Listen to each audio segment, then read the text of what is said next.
Los misterios de Dios. Los misterios de Dios. Bueno, abran sus Biblias, los que la traen, en el libro del Apocalipsis, capítulo 17. Apocalipsis, capítulo 17, porque vamos a ver los tres misterios satánicos.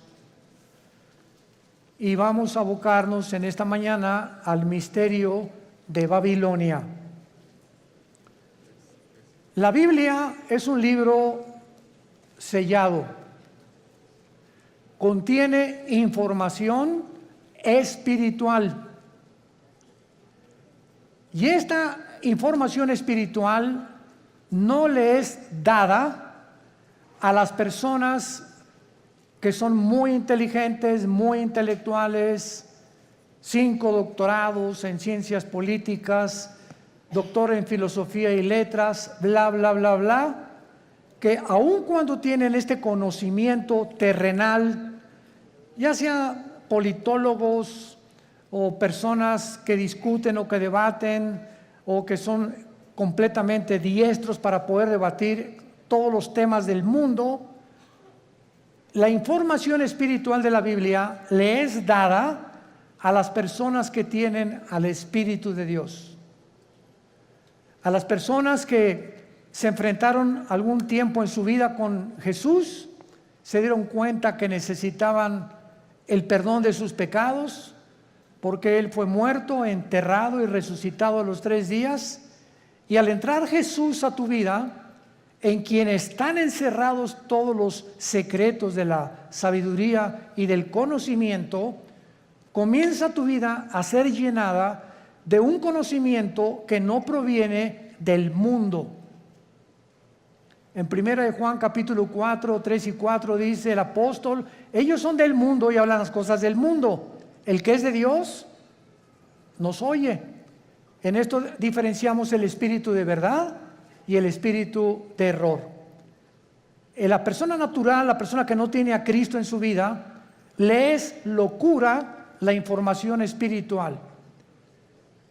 En los 40 años que tengo predicando la palabra, 43 de convertido, y en todos los, se podría decir, más de 100 debates que he tenido con escépticos, agnósticos, politólogos, ateos, etcétera, etcétera, siempre me he enfrentado, cuando atacan la Biblia, preguntarles si ya la leyeron. Y créanme que casi un 80% de las personas que discuten, agreden o son hostiles a la Biblia o la critican, ni siquiera la han leído. Y cuando te dicen, ya la leí, quiere decir que comenzaron desde el Génesis. Imagínense nada más. La Biblia no se comienza a leer desde el principio, sino desde el Nuevo Testamento. Y te dicen, ya la leí, o sea, leí los 66 libros en 3 o 4 meses, y con eso ya entendieron los secretos de Dios. Qué tremendo, ¿verdad? Entonces es importante que esto lo tengamos nosotros como base, porque estos secretos que pertenecen al mundo espiritual, a Dios le ha agradado revelárnoslos a nosotros. Cuando Jesús comenzó a hablar en parábolas, Mateo 13, Marcos capítulo 4, etcétera, etcétera, les dijo a ustedes, a los discípulos, a los que me siguen, les es dado entender las cosas que estoy contando en las parábolas. Que el sembrador salió a sembrar, que el trigo, la cizaña, las aves del cielo, la tierra, etcétera, etcétera, que la gente ni siquiera entiende, tenían un trasfondo espiritual dado a los que siguen a Jesús. Entonces, si tú eres una persona, o los que nos escuchan, que quieres respuestas, por ejemplo, ¿por qué Dios permitió el mal en el universo? ¿Por qué, si Dios sabía que Adán y Eva iban a pecar, por qué los creó sabiendo como omnisciente que es Dios, etcétera, etcétera? No vas a tener respuestas hasta que comiences a seguir a Jesús, porque a Dios no le interesa enriquecer tu conocimiento intelectual, sino cambiar tu vida, transformar tu vida. Entonces les dijo a los discípulos: ustedes que ya me siguen, a ustedes les voy a dar a revelar y a que entiendan, les voy a abrir el entendimiento para que comprendan las cosas que la gente común y corriente, por muy inteligente que sea, no las puede entender. El libro del Apocalipsis, que es el 66º libro de la Biblia, es un libro lleno de símbolos. Y todos estos símbolos que aparecen en el Apocalipsis aparecen en el Antiguo Testamento. Casi la mitad de las citas del Apocalipsis vienen del Antiguo Testamento. Entonces, si yo quiero entender en el Apocalipsis qué significa Babilonia, o los 10 cuernos, o las 7 cabezas, o quién es la bestia, necesito tener un conocimiento anticipado del libro de Daniel, del libro del Génesis y del libro de Ezequiel, principalmente para yo poder interpretar o enseñar el Apocalipsis.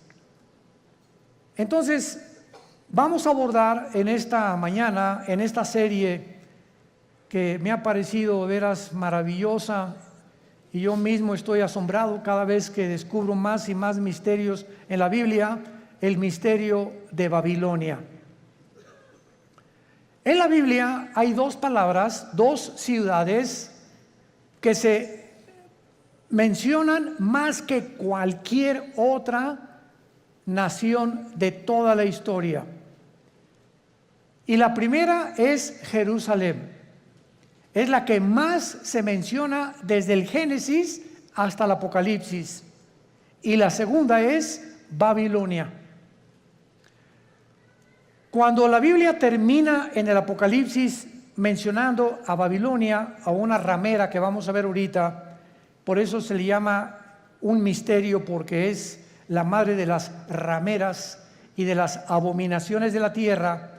Tenemos que entender que en el Antiguo Testamento fue en la tierra de Babilonia donde comenzó la brujería, la astrología, el ocultismo, las ciencias ocultas y todo aquello que pertenece a la dimensión satánica tuvo su origen en Babilonia.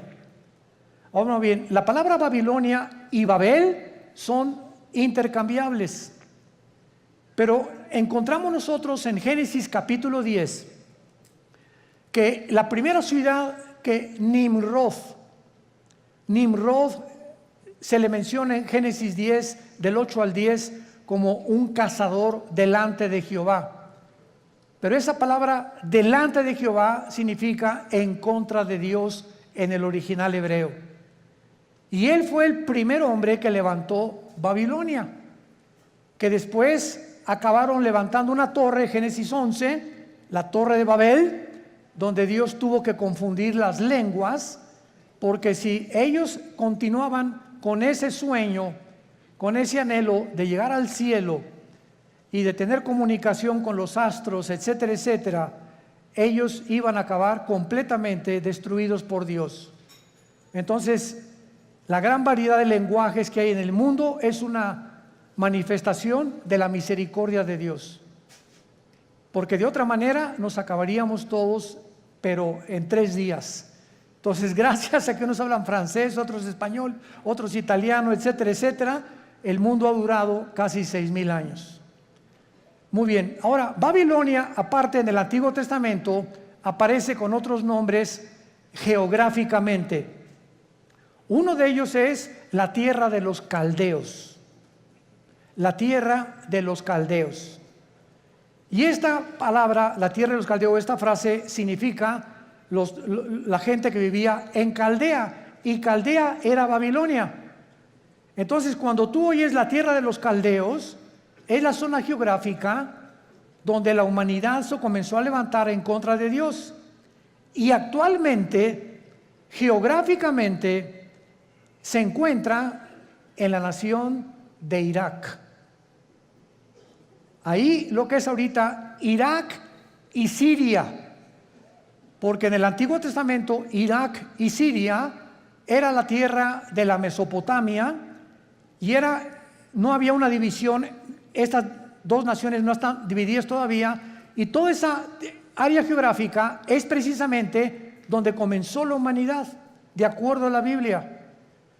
Porque por ahí corre el río Tigris, que nace en Irak, en Turquía, son como 3,000 kilómetros y desemboca en el Golfo Pérsico, donde ahorita hay una gran tensión, por cierto, entre Irán, Inglaterra y Estados Unidos, porque Irán continúa apoderándose de los barcos petroleros ingleses, porque está provocando Irán. No sé si leen los periódicos, anoche otro escándalo, que no han soltado el barco que capturaron los iraníes en el Golfo Pérsico, el estrecho de Hormuz, que es exactamente junto a Irán, porque ellos quieren una guerra contra Estados Unidos por el grupo Hezbollah terrorista, para que si Estados Unidos actúa a través de la naval y a través de la guerra y se viene un enfrentamiento, entonces entraría a la guerra Israel, y bíblicamente los judíos destruirían Elam. Apúntalo, de Enrique, L-A-M. Elam es una franja que está dentro de Irán, junto al Golfo Pérsico, pero es la parte más pegada al Golfo Pérsico, al estrecho de Hormuz. Y ahí en Elam, que pertenece a Irán, es donde se encuentran los reactores nucleares más poderosos de Irán.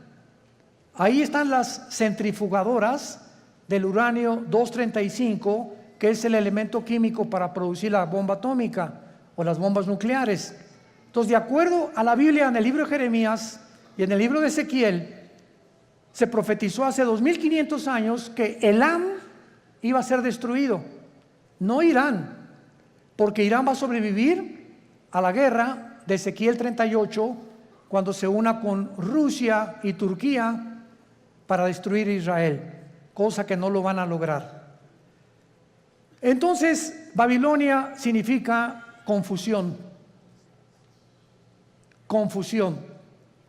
Otras traducciones la han puesto porque en la Torre de Babel querían ellos tener una puerta para con Dios. Querían que era una puerta al cielo que los iba a comunicar con los dioses.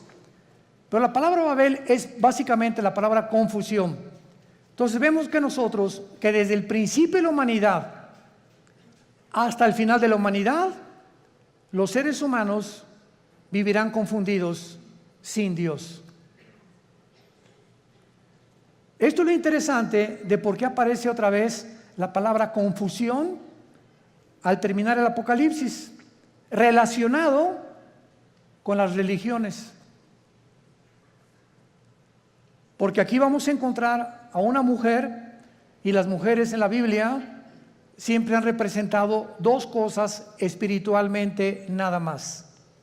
Encontramos, ¿verdad?, a las mujeres que representan la iglesia, porque la iglesia se le compara con una mujer, y la otra Jezabel, o la gran ramera, que representa las religiones o la falsificación del camino a Dios, que es lo que querían hacer con la Torre de Babel.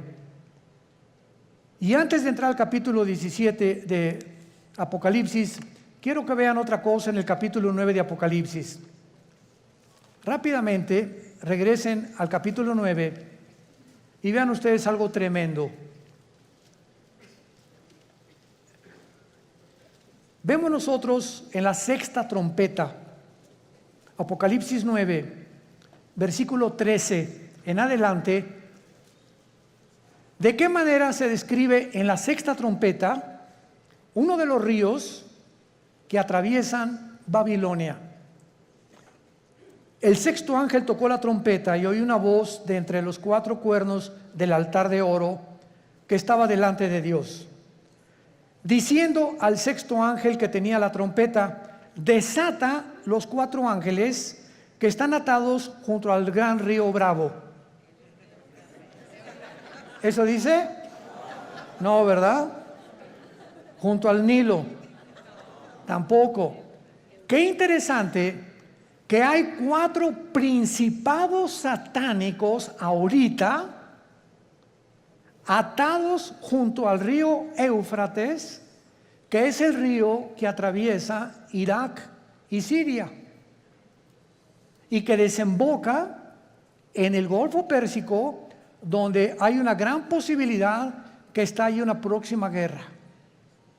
En otras palabras, de acuerdo a la Biblia, el área geográfica más endemoniada que hay, más satánica, más que el Teposteco y más que cualquier otro lugar donde hay brujería a la mexicana, es Irak e Irán. Ahí están 4 principados atados, y dice la Biblia, y fueron desatados, versículo 15, los 4 ángeles que estaban preparados para la hora, el día, el mes y el año, a fin de matar a la tercera parte de los ángeles. En otras palabras, el mundo que vivimos actualmente está bajo el control de ángeles, pero no ángeles buenos, ángeles caídos. Y la Biblia nos corre las cortinas y nos muestra que en esta época que estamos viviendo, que ya se va a acabar, vamos a entrar a donde ya los ángeles caídos serán completamente derrotados, y entrará Cristo con la iglesia a gobernar el mundo por 1000 años, después la Nueva Jerusalén, después la eternidad. Pero dice Hebreos capítulo 2, Dios no sujetó el mundo venidero a los ángeles. O sea, el mundo que viene después del de nosotros, ya los ángeles no van a tener parte, ahorita sí la tienen. Y esto lo explica el capítulo 10 de Daniel, el capítulo 7 de Daniel, el capítulo 2 de Daniel, Ezequiel capítulo 28, Isaías capítulo 14, etcétera, etcétera, donde cada nación, Grecia, Egipto, los medos, los persas, los romanos, los babilonios, todos tenían ángeles que les decían a los gobernantes lo que tenían que hacer. Y eso el mundo pues no lo sabe, ¿verdad? Por eso se nos manda a orar por nuestro gobierno, porque hay ángeles que están influenciando tremendamente los asuntos del mundo terrenal donde tú y yo vivimos. Muy bien, vayamos pues a Apocalipsis 17 y veamos este conflicto y este misterio que vamos a resolver, que es el primero de Babilonia. Vino entonces uno de los 7 ángeles que tenían las 7 copas y habló conmigo diciéndome: ven acá, te mostraré la sentencia contra la gran ramera, la que está sentada sobre muchas aguas. Brínquense al versículo 18. ¿Quién es la ramera? Y la mujer que has visto es una ciudad. ¿Ven cómo la Biblia se interpreta a sí misma? No es de interpretación privada la Biblia. La misma Biblia se interpreta a sí misma. Y la mujer que has visto es la gran ciudad que reina sobre los dioses de la tierra. O sea, antes de seguir abordando, la Biblia profetiza en este capítulo que vendrá una ciudad que se va a levantar en el mundo religiosa. Y que esta ciudad religiosa está mezclada con la política. Y que al mismo tiempo esta ciudad va a gobernar la política durante 3 años y medio, y la política que va a reiniciarse con el anticristo va a matar a la mujer, o sea, va a incendiar esta ciudad, y entonces los últimos 3 años y medio de la gran tribulación vendrá la persecución del anticristo. Entonces, los primeros 3 años de la tribulación, la persecución es religiosa. Y los últimos 3 años es política. Y esto es interesantísimo, porque la unión de la religión con la política ha sido durante toda la historia. Un ejemplo, para que no se empachen. ¿Cuáles son los 2 poderes que mataron a Cristo? Los 2 espíritus que mataron a Cristo. El espíritu religioso, no fue el espíritu comunista, ni socialista, ni el espíritu ateo, fue el espíritu religioso y el espíritu político. Cuando salió Pilato ante el pueblo le gritaron los líderes religiosos: crucifícale. El poder religioso, representado por los fariseos, influyó en el poder político de Pilato. Él representaba como procurador, y Pilato se lavó las manos y dijo: es que yo no encuentro ningún mal en este hombre. Y entonces ellos comenzaron a gritarle: crucifícale, crucifícale y entréganos a Barrabás. Porque la costumbre era que cada Pascua se soltara a un preso político. Entonces vemos nosotros cómo el poder político cede a la presión del poder religioso, y entre los dos se encargan de matar al Mesías del mundo. Y desde entonces, antes y por toda la historia, vemos todos los emperadores con brujos. Siempre los emperadores y los presidentes y los gobernadores siempre han tenido personas del mundo del ocultismo. Dichosos los que se han salvado y han tenido cristianos de consejeros, pero siempre han estado consultando a los brujos, a los astrólogos, a los ocultistas. Los invitan a sesiones espiritistas para que invoquen espíritus, pero la unión entre el mundo religioso del oculto, lo vamos a descubrir. El mundo religioso pertenece al ocultismo. Se van a sorprender de muchas cosas, y por eso es tan satánico, porque es el que controla el gobierno político.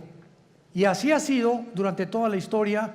Y cuando el anticristo, antes de que él pueda tomar el poder del mundo, va a necesitar, Apocalipsis 13, al falso profeta. ¿Quién es el falso profeta? Va a ser un líder religioso que va a unir a todas las religiones del mundo en una sola. Y cuando ya el anticristo vea que ellos le pavimentaron el camino para que su gobierno político pudiera emerger, entonces el anticristo quema a esta ciudad donde se van a concentrar las religiones del mundo, y él se proclama, segunda de Tesalonicenses 2, 3 y 4, el único Dios, donde el mundo lo adora como adoraron a los césares romanos como dioses. Te mostraré la sentencia contra la gran ramera. O sea, aquí hay un juicio contra una ciudad. Es lo primero que acabamos de despejar, esta incógnita. Esta ramera representa a una ciudad que está sentada sobre muchas aguas. Las muchas aguas en la Biblia son las naciones, como lo interpretó el versículo 18. Y dice así, versículo 2: con la cual han fornicado los reyes de la tierra, y los moradores de la tierra se han embriagado con el vino de su fornicación. Este ángel viene para enseñarle a Juan un juicio, una sentencia que viene decretada del tribunal cósmico de Dios. Quiero que sepas que voy a juzgar a este sistema religioso, y es muy importante que a esta ciudad se le da el nombre de ramera. Vamos a explicar esto. La palabra prostitución en la Biblia es una palabra que puede tener un uso apropiado cuando algo lo apropias de la manera correcta, o un uso inapropiado. Cuando el sexo se vende, o cuando alguien entrega su cuerpo a cambio de algo, se llama prostituirse. Entonces, cualquier persona que tenga relaciones sexuales porque va a recibir ya sea dinero o una mejor posición, o porque el jefe de tu trabajo te invitó a Acapulco porque te va a ser su secretaria particular con el doble de sueldo, tú te estás prostituyendo. Pero no solamente en ese aspecto se puede usar la palabra prostituirse, también se puede usar en el ministerio cristiano.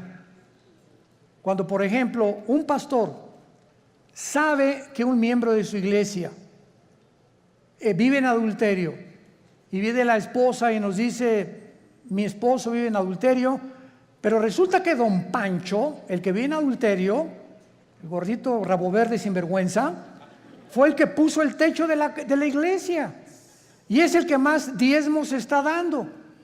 Entonces, si un pastor, por saber que don Pancho es el que más económicamente está ayudando a la iglesia, y ese pastor no disciplina a don Pancho, ese pastor es un prostituto. Ha prostituido su ministerio, se vendió. ¿Me van siguiendo? Siempre que tú cedes a tus convicciones por dinero o por un interés, te estás vendiendo. En la Biblia es la palabra fornicar. Por eso más adelante dice que esta ciudad ha fornicado, ha tenido relaciones ilícitas con los gobiernos. Y la iglesia no tiene que haber separación entre iglesia y el Estado. La separación gubernamental y políticamente entre la iglesia y el Estado es beneficiosa, es saludable, porque ningún Estado, ningún gobierno puede imponer.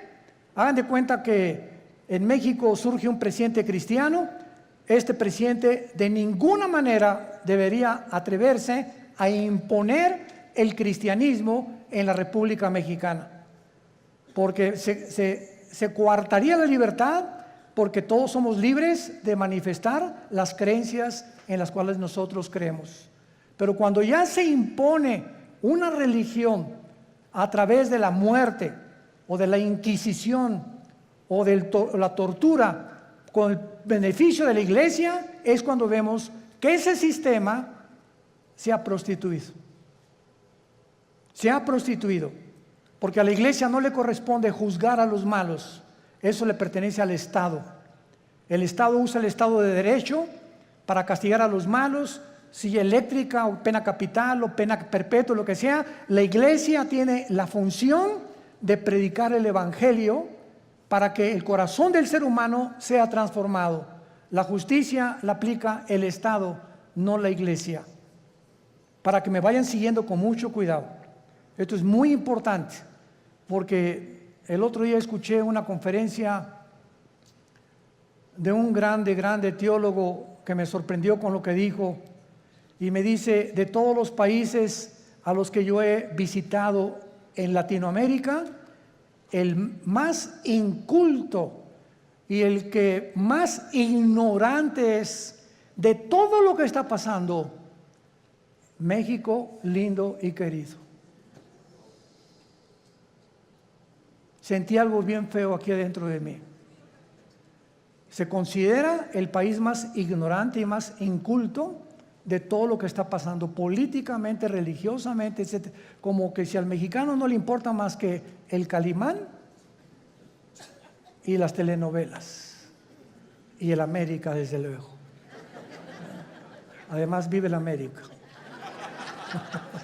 Bueno, pero esto es tremendo, ¿verdad? Y otra cosa que también me sorprendió es que un análisis que hizo las Naciones Unidas fue que en Europa el promedio de la gente normal, desde los 10 años de edad hasta los 25 o 30 años de edad, cualquier europeo de cualquier nación de Europa ha leído antes de los 25 años por lo menos 6, 7 libros al año. Y en México, 1 al año. Y con trabajo no lo acabaron. ¿Se imaginan? Estamos con el esto, con el Calimán, la televisión, ausentes completamente de cultivar nuestro espíritu, nuestra mente intelectual. Me gradúo de abogado y jamás me vuelvo a meter a la jurisprudencia ni a los libros. Me gradúo de médico, no me actualizo con todos la tecnología impresionante en la medicina que hay actualmente. Por ejemplo, no sé cuántos de ustedes han notado que ya no uso lentes. Asústame. No es para que se asusten, ¿verdad? Pero es increíble. Tengo como 40 años usando lentes. Yo tenía hipermetropía, estigmatismo y no podía leer. Ahorita tengo una visión de 20/20, impresionante. ¿Saben lo que me hicieron? Resulta que ahí en Dallas, Texas, está uno de los médicos oftalmólogos que trajo el rayo láser. Pero a mí no me hicieron nada más el rayo láser, sino que me hicieron 2 implantes de la oftalmología, 2 implantes intraoculares. O sea, me metieron 2 ojos o 2 lentes, no sé. Y cuando yo le pregunté al oftalmólogo después, duró 16 minutos la cirugía. Primero uno y como al mes me hicieron el otro. Y le dije, bueno, ¿cómo está esta explicación? Y me dice, mira, hay 5 tipos de lentes. El que te metimos a ti se llama ultralight. ¿Qué significa esto? Con un rayo láser te perforamos una incisión milimétrica y por un tubo te metimos un lente envuelto como un taco.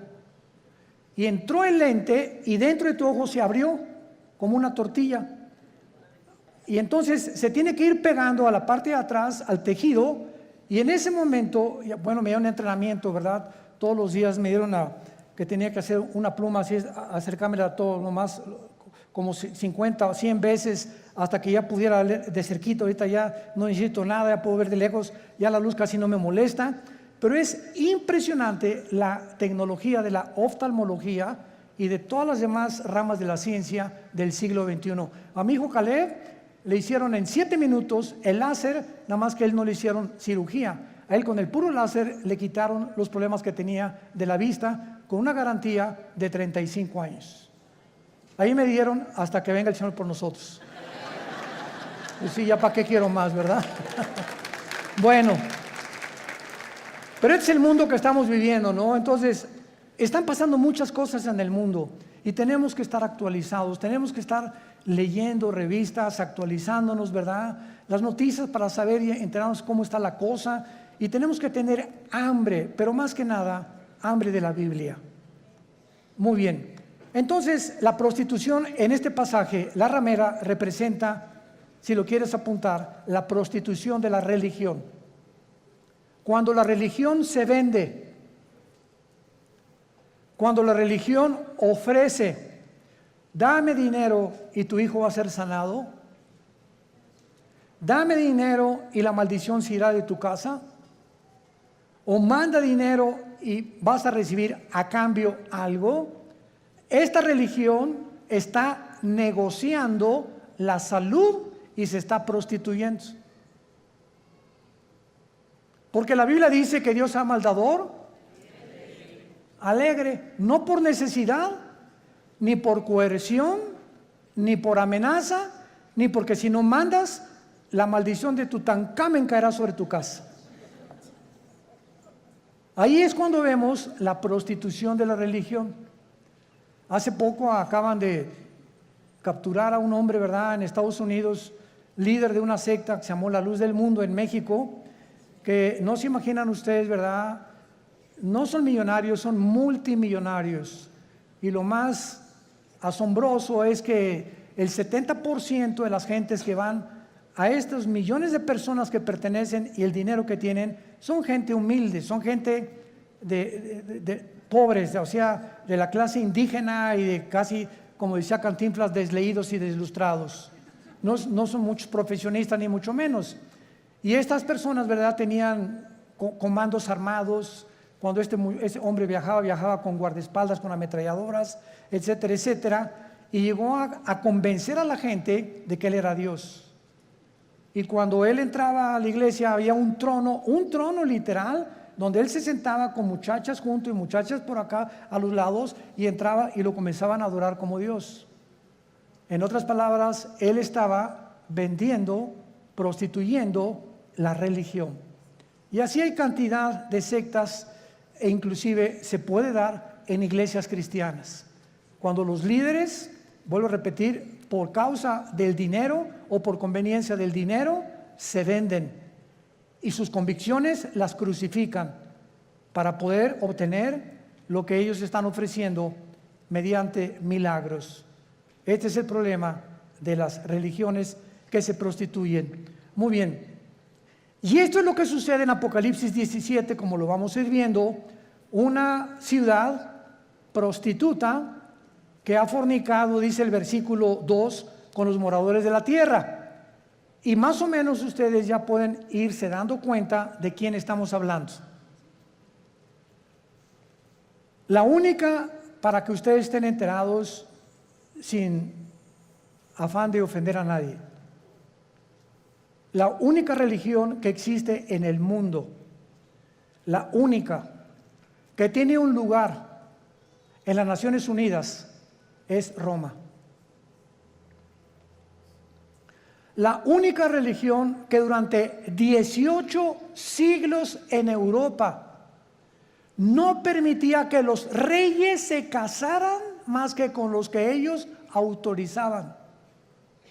La única religión que exigió que si no te convertías a Roma durante 350 años, nombró un papa a Torquemada, un hombre español, con la Inquisición, donde los abrían los cuerpos, les quitaban el pelo, los rapaban, pero con todo y la piel, les sacaban los ojos, los sentaban en estacas, los quemaban vivos a judíos y a cristianos, porque no aceptaron que Roma es la única religión que salva. Y hasta el siglo XXI, los estatutos romanos continúan enseñando lo mismo. Fuera de Roma no hay salvación. Esto es impresionante.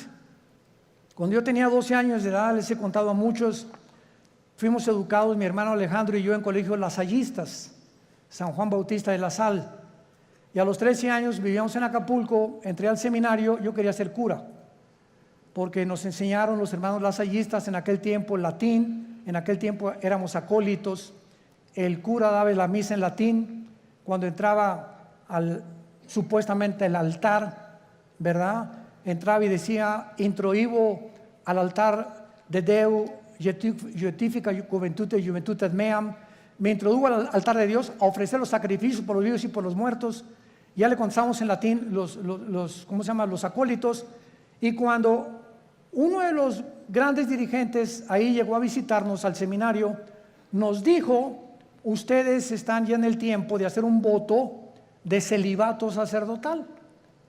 Y pues éramos como 10 o 12 muchachos de 14, 15 y 6 años de edad, y nos volteamos todos a ver qué significa el voto del celibato sacerdotal. Entonces nos dijo este prelado religioso, significa que ustedes tienen que hacer un voto que nunca se van a casar y que su única fidelidad va a ser a Roma, nada más. Oiga, ¿y por qué no quiere que nos casemos? Porque si se casan, el dinero lo gastan en la familia y ya no lo mandan a Roma. Esa es la razón por la cual no les conviene que se casen. Cuando la Biblia ordena, 1 Timoteo capítulo 3, en cualquier Biblia que veas, que los que sirven a Dios de tiempo completo se casen, a menos que tengas el don de continencia. Pero esto es increíble. Ahí fue cuando yo me decepcioné, ¿verdad?, de la religión. Lloré, le dije a mi papá, ya no creo en nadie, y me hice ateo. A los 17 años ingresé al Partido Comunista, me uní a la dialéctica materialista, a estudiar el Capital de Marx, de Engels y de todos los grandes líderes, Lenin, que la llevó a la práctica en la revolución bolchevique, etcétera, etcétera, hasta que cuando me convertí, yo estaba a punto ya de casi quitarme la vida, de la depresión a la que yo había llegado, de la decepción y de todo, que ya nadie me convencía, cuando mi hermano Alejandro me presenta a Jesús como el camino, la verdad y la vida. Y yo supe cuando encontré a Jesús que era la única razón por la cual yo debía seguir viviendo, y le prometí desde ese día, fue marzo de 1974, que yo le entregaría mi vida y que lo quería servir, y desde entonces no lo he dejado de servir, por la gracia de Dios. Bueno, ahora muy bien, vean rápidamente en el Antiguo Testamento, en Jeremías capítulo 2, de qué forma en el Antiguo Testamento se menciona la fornicación física o la prostitución, así como material o terrenalmente. Una mujer se puede vender por dinero, la cual se le llama prostituirse o prostituirse, o un hombre también. Espiritualmente, Dios usa el mismo término cuando tú le dejas a Él por los ídolos, o cuando dejas a Dios por otras cosas más importantes que Él. Dice Jeremías capítulo 3. Dicen, si alguno dejare a su mujer yéndose esta de él y se juntare otro hombre, ¿volverá a ella más? ¿No será la tierra del todo amancillada? Tú pues, le está hablando Dios a Israel, has, ¿qué cosa? Fornicado con muchos amigos. Pero no se está refiriendo Dios a la fornicación física sexual. Veámoslo. Mas vuélvete a mí, dice Jehová, alza tus ojos a las alturas y ve en qué lugar no te hayas prostituido, junto a los caminos te sentabas, para ellos como árabe en el desierto, y con tus fornicaciones y con tu maldad has contaminado la tierra. Por esta causa las aguas han sido detenidas y faltó la lluvia tardía, y has tenido frente de ramera y no quisiste tener vergüenza. Dios acusa a Israel de fornicar con los ídolos, que es lo mismo cuando un hombre se va con una mujer que no es su esposa, o cuando un muchacho tiene relaciones con su novia sin casarse, está fornicando. Ella se está entregando a él o por conveniencia, o él con ella. Se están prostituyendo los dos. Y cuando tú espiritualmente dejas a Dios y abrazas cualquier otra área de la vida por olvidarte la palabra de Dios, has prostituido tu llamado. Estás fornicando. En otras palabras, en la Biblia, la idolatría se le compara con la fornicación sexual. Ahora veamos y confirmémoslo en Santiago capítulo 4, en el Nuevo Testamento, y dice así el apóstol Santiago. Santiago capítulo 4, versículo 4. Santiago 4, versículo 4. Oh almas, ¿cómo se les llama? Adúlteras, pero no porque se hayan ido con otra mujer. ¿No sabéis que la amistad del mundo es enemistad contra Dios? Cualquiera que se quiera ser amigo del mundo se constituye enemigo de Dios.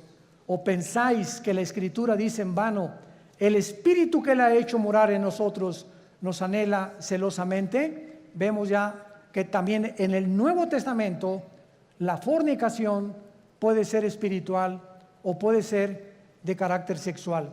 Vayamos otra vez a Apocalipsis, nuestro pasaje, y ya vamos despejando muchas incógnitas que estaban ocultas ante nuestros ojos, por lo cual Dios le llama a esta ciudad, versículo 2, has fornicado con los reyes de la tierra. Roma tuvo relaciones ilícitas con los políticos. Cuando Constantino en el año 325 después de Cristo, apúntalo, fue el último emperador romano, fueron los emperadores los que le hablaron a una persona para darle el título de pontífice. Fue el primer título que se le dio a un dirigente en Roma. La palabra pontífice significa constructor de puentes en el latín. Constructor de puentes. O sea, vamos a nombrar a una persona, síganme con cuidado, que tenga relación con Dios y que nosotros a través de esa persona podamos comunicarnos con Dios. Cuando 350 años antes, la Biblia dice, porque no hay más que un solo mediador, Hechos 4:12, entre Dios y los hombres, Jesucristo. Entonces, Roma toma el lugar de Jesús y dicen que ellos a través actualmente de cualquier cura o cualquier padre te tienes que ir a confesar. Él te da una penitencia de, no sé, 30, 40 veces Marías o lo que tú quieras decir, y en ese momento tus pecados son perdonados. ¿Qué dice la Biblia? Que no tenemos ya a nadie desde Cristo en nuestros días a quien contarle nuestros pecados más que a Jesucristo, hombre. Primera de Juan 1, 8 y 9. Si confesamos nuestros pecados, Él es fiel y justo para perdonarnos y limpiarnos de toda maldad. ¿Se dan cuenta cómo cuando comenzamos a estudiar se nos comienzan a caer las vendas? Pero cuando el mexicano o el latinoamericano no quiere estudiar y no quiere leer, te puedes quedar 20, 30 años y te encierras en una cárcel de religión. No, yo estoy bien, yo estoy bien. Y ahí tienes enfrente la luz y te niegas a verla. Porque puede más tu orgullo religioso que la verdad. Juan capítulo 3. Y esta es la condenación, que la luz vino al mundo y los hombres amaron más las tinieblas que la luz, porque sus obras eran malas. Muchos no quieren venir a la luz, no porque no puedan, sino porque no les conviene. Prefieren permanecer en esa cárcel que salir de esa cárcel y servir al Dios vivo y verdadero. Veamos ahora en segundo lugar que dice el versículo 2, que esta relación ilícita que le llama fornicar con los reyes de la tierra, o sea, una relación política religiosa que no debe existir. Los moradores de la tierra se han embriagado con el vino de su fornicación. La palabra embriagarse, ustedes saben, es emborracharse, pero no con tequila herradura, ni con mezcal, sino aquí también se usa en el sentido que la religión embriaga a las personas, las emborracha, les nubla el entendimiento y los convierte en ovejitas con un pastor ciego. Entonces, cuando tú estás en algún movimiento religioso y abundan en el mundo entero y no entiendes, ni lees, ni conoces, sigues como borrego, simplemente porque pues ahí va tu familia, o porque ahí van tus amigos, o porque te cautivó esa persona que se dicen dioses, etcétera, etcétera, estás como borracha.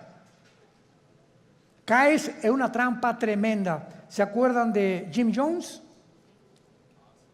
1978, que se llevó a 1,000 personas a la Guyana junto a Venezuela. ¿Se acuerdan de David Koresh, que en Waco, Texas, dijo que él era el ángel del Apocalipsis?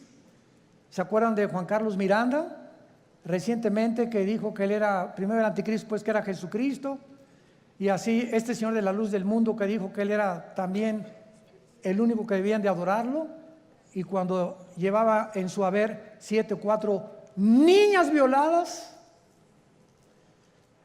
¿Qué le pasa al mundo? Te puedes preguntar, ¿no? O sea, qué fácil somos engañados, qué fácil es caer en una secta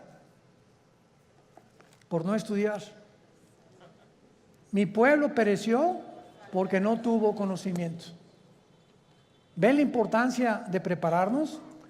Ahora veamos aquí en el versículo 3 que el Espíritu Santo traslada o transporta a Juan a un desierto. Y ahí en el desierto tiene una visión tremenda el apóstol Juan. ¿A quién ve a Juan? ¿A quién ve? A una mujer sentada sobre una bestia escarlata. El color escarlata es el color de los dragones. Es un color rojizo, que es el color que se asocia con la sangre, con la guerra y también con Satanás. Entonces vemos ahí una mujer sentada o montada sobre una bestia escarlata. Y esta bestia tenía llena de nombres de blasfemia, que tenía 7 cabezas y 10 cuernos. Nuestro paso actualmente ahorita es tratar de descifrar qué significa la mujer sentada sobre esta bestia. Muy bien, esta bestia en el versículo 8 nos da la interpretación. La bestia que has visto era y no es, y está para subir del abismo e ir a perdición. Número 1, esta bestia es el nombre que el Espíritu Santo le da a una imagen o a un principado satánico que ya había existido antes en el mundo. ¿Se acuerdan de los 4 ángeles atados junto al río Éufrates? ¿Quiénes creen ustedes que sean esos 4 ángeles? Porque si estaban atados no es porque vivían en Disneylandia. ¿verdad? Sino que eran 4 ángeles que ocasionaron un daño tan grande en la historia humana que Dios los encerró y los va a soltar al final de la gran tribulación cuando nosotros ya no estemos ahí. Pero en el capítulo 10 de Daniel se nos revela que cuando Dios envió un ángel a la tierra para comunicarle a Daniel el futuro de Israel con la profecía de las 70 semanas, otro principado satánico se atravesó y lo interrumpió durante casi 3 semanas, que mientras había una guerra en la dimensión espiritual, Daniel se encontraba en la tierra orando. En esas 3 semanas hubo una guerra espiritual sin que Daniel lo supiera. Y esas oraciones de Daniel hicieron que viniera el ángel y bajara Miguel, el arcángel y comandante en jefe de las huestes de los ángeles buenos de Dios, para que ese ángel fuera librado y llegara a la tierra, a Jerusalén, a Babilonia, y le entregara a Daniel el recado. Y entonces ahí el ángel le dice a Daniel: me detuvo el ángel de Persia. En otras palabras, el principado que estaba gobernando el imperio pérsico, que es el imperio de Irán, porque en 1935 se le cambió de Persia a Irán, era un principado satánico. ¿Y cuáles son los 4 imperios que Daniel menciona? Babilonia, los medos y los persas, los griegos y los romanos. Estos 4 ángeles del Apocalipsis de la 6ª trompeta son los 4 ángeles que estuvieron al frente de los más grandes imperios del pasado y que fueron imperios antisemitas. Y van a volver otra vez a resurgir. Pero aquí hay un ángel que está en el abismo.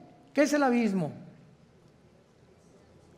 Muy bien, la Biblia nos habla de que hay prisiones en el centro de la tierra. Una es el infierno.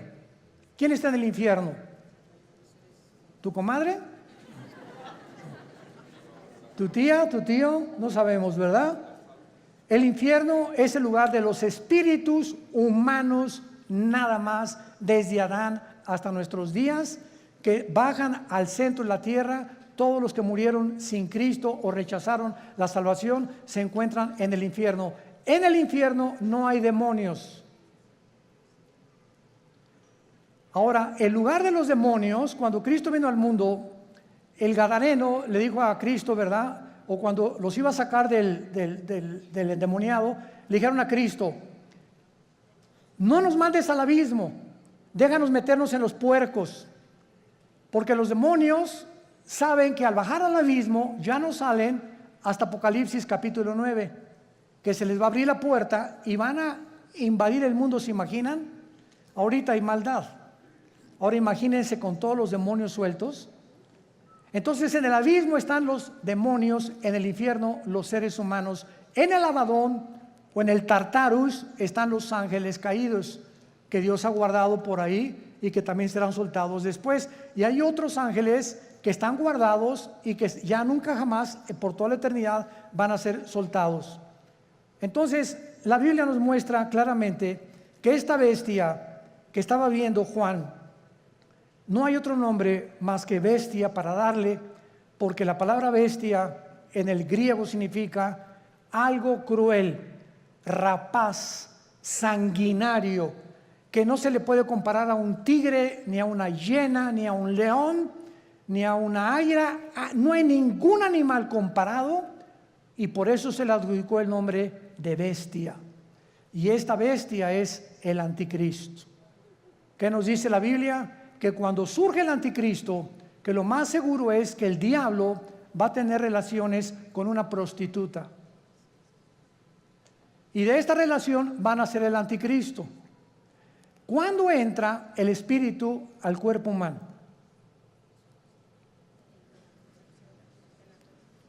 Cuando mi papá se juntó con mi mamá, el cromosoma Y de mi papá se juntó con el óvulo de mi mamá, doble X, se formó una célula de 46 cromosomas que le llaman el cigoto o el cigote, ¿verdad? Y después ahí es el feto y ahí se va formando la criatura. La pregunta es la siguiente: ¿cuándo entra el alma humana o el espíritu al cuerpo humano? Esta pregunta ha hecho que los mismos científicos estén debatiendo actualmente cuándo se aborta y cuándo no se aborta. No hay ningún médico, ningún doctor, ningún genetista, ningún ginecólogo, nadie que te pueda decir cuándo comienza la vida. Y por eso se ha dado especulaciones. No, puedes abortar a las 3 semanas, a los 2 meses, al mes. Y las leyes en diferentes naciones cambian de acuerdo a la perspectiva y la opinión de tales o cuales médicos. Pero en el Salmo 139, escrito hace 3000 años, escribió Dios: mi embrión vieron tus ojos. Es en el momento de la fertilización, señores médicos que nos acompañan.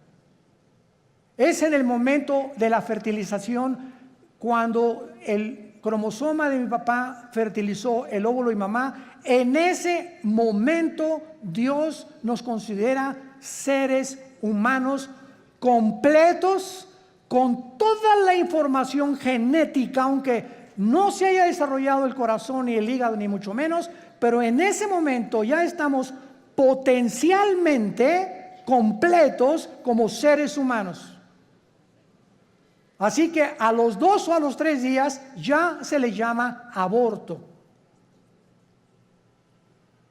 Porque es Dios el que determina cuándo comienza la vida. Bueno, vamos a dejar hasta acá nuestro estudio. Tenemos, ni modo, me tengo que volar yo, así que bye bye. Ahí alcánceme al aeropuerto, ¿verdad? Y seguimos hablando. Pero vamos a continuar con estos estudios maravillosos. Y te damos gracias, Señor, por tu palabra en esta mañana. Vida Nueva para el Mundo se sostiene y propaga el mensaje de salvación de Jesucristo gracias a Dios y a tus donativos. Llevemos juntos el Evangelio de Jesucristo al mundo entero. Realizamos eventos, seminarios, congresos y diferentes programas para dar a conocer el mensaje de salvación y el poder de nuestro Señor, transformando y edificando vidas de mujeres, hombres, niños alrededor del mundo. ¿Qué pasa cuando decides hacer tu donativo? Aunque no puedas llevar la palabra personalmente a todo el mundo, de esta forma lo estás haciendo. Con tus donativos o aportaciones, estás sembrando y formando parte de lo que Dios está haciendo en su obra. Estás ayudando a traer luz a la oscuridad, paz al conflicto y esperanza a los que no tienen ninguna. Dona desde México.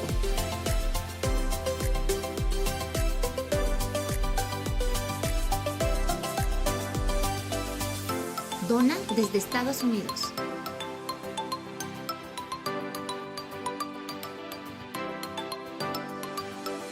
Para el resto de donaciones de otras partes del mundo, www.vidanuevaparaelmundo.org.mx/dona.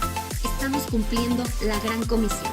Por tanto, vayan y hagan discípulos a todas las naciones, bautizándolos en el nombre del Padre, del Hijo y del Espíritu Santo, enseñándoles que guarden todas las cosas que les he mandado. Y he aquí que yo estoy con ustedes todos los días hasta el fin del mundo.